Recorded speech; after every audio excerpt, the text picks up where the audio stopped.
Okay, so first step, I'm going to come under here and remove the 7mm fasteners that are holding on the glove box. Keep in mind, I'm at the junkyard, so things are going to be a little messier and nastier in here.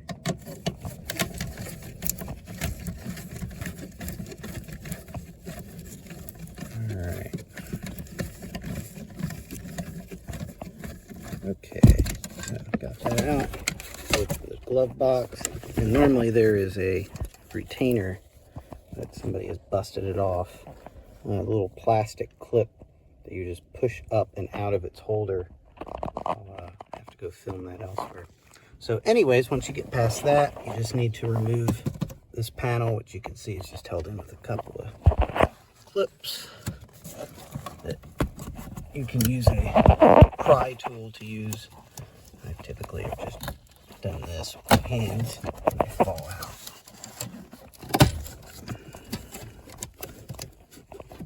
And if you haven't said it already, you might want to disconnect your battery because this light right here will be on.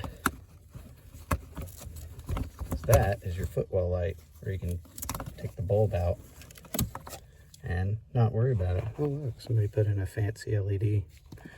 So anyways, go ahead and take this out. Back in a moment.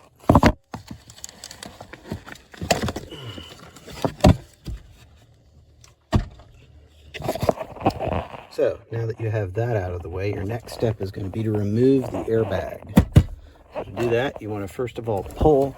Usually you can get a good grasp just behind the trim panel. I just leverage my hand in here and pop this free because there's a little lip. You can just see at the bottom, right at the edge of my thumb.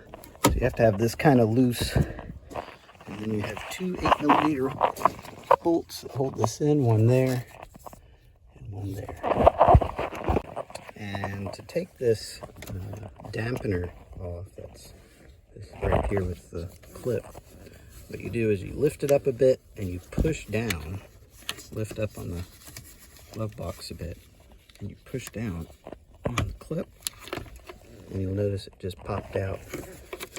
And it just pokes through and kind of catches in place. So super easy to remove, then you can fold it down. You just squeeze in here and here. Now this next part's going to be kind of tough. I also got to be careful because somebody removed the skins off the seat. So I'm just pulling this out of the way for demonstration. You can see. But there is a metal retainer clip right there. And that one is kind of tough to get loose from this side because you don't have very good access. So what I typically do is I put my hand up in the dash and you can kind of feel where the airbag is. Here. This metal. Sometimes you can push from behind here. And keep in mind there's a harness on it, so it's not going to fly into your face, but it'll pop loose eventually. Like that one just popped loose. And once you get, did I also get all of them? Did I get distracted? No, I got them all. So you got that one, and there's some clips along the bottom edge here, kind of like this.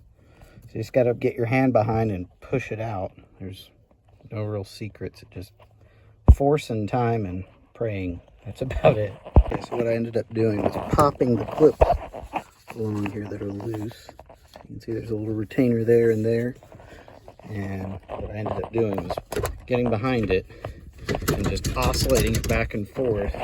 My hand putting some pressure from behind, and it popped loose. So we're in much better shape now. You just got to get it. You can just barely see in there. It's still retaining itself. So come on out. Golly. Don't catch your fingers on these sharp edges. Yeah, you can just see the clip in there. So It's just working it back and forth, and eventually it'll pop. Okay, so now you can get this 7 out. Right here. Looks like this may have been replaced at some point because somebody over torqued it. Look how the plastic is busted. It's too bad. Anyways, just gotta pry this. Bye. Maybe this will eventually pop here. So you can see it's held in with a couple clips on the bottom, and it had one at the top. Considering the brittleness, I wonder if somebody's been in here before. Wow, it's still got the foam between it. Okay, so now that you have that out of the way, you have a 7mm fastener right up in there. So right up in here, you can see there's a 7mm fastener there, and there's one right back there.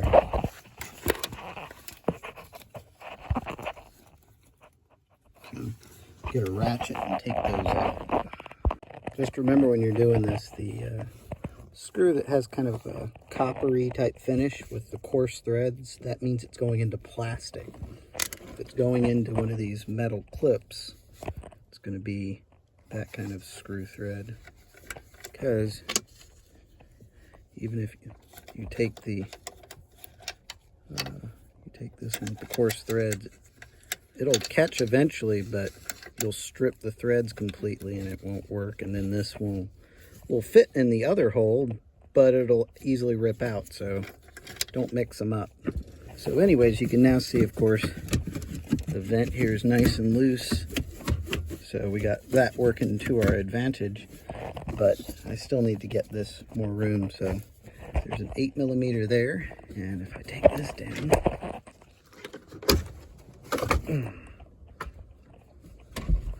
lift this up.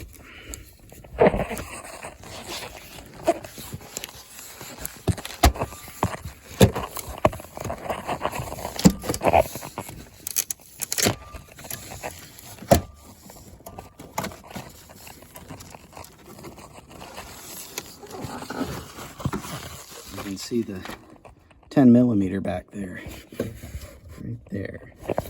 So if I take that out, that'll make this brace move and it'll give you a lot more room. So okay, so got the bolt at least out, and now look how much room that gives you. This bar has tons of play with the harness back, and will catch the edge. And now you also have tons of room. So as I was saying, you have these two ears that are holding the vent. So what I ended up doing was I ended up pushing this vent forward like that.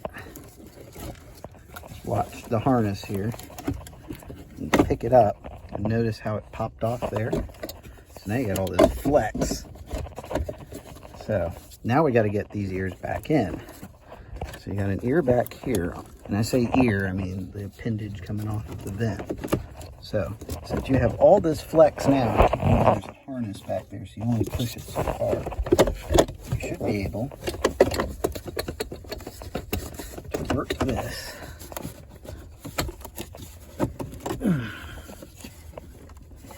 It's kind of tough because I kind of need two hands to do this here. But what you want to do is, you can see this is catching on this edge.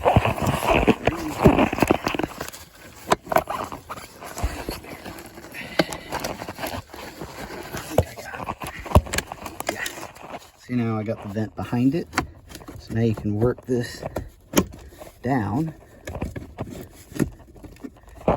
Just catches on that edge. Just kind of give it a little finesse, and it works down and out of here, like so. No damage.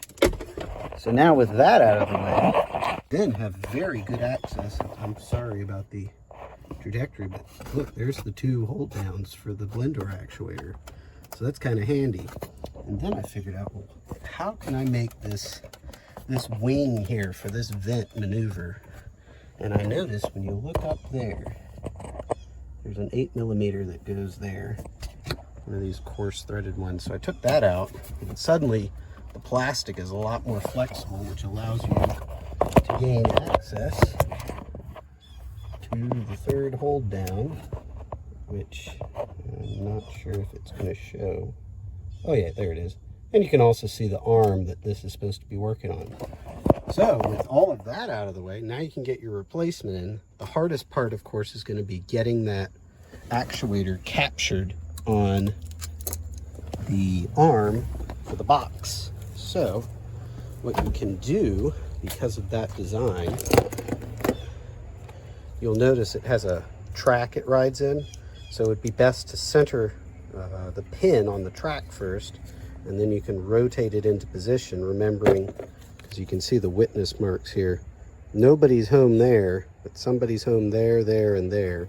And it sits, if you're looking inside the car, like that. So you have your 3 axes, you can plug it in, and no dash removal.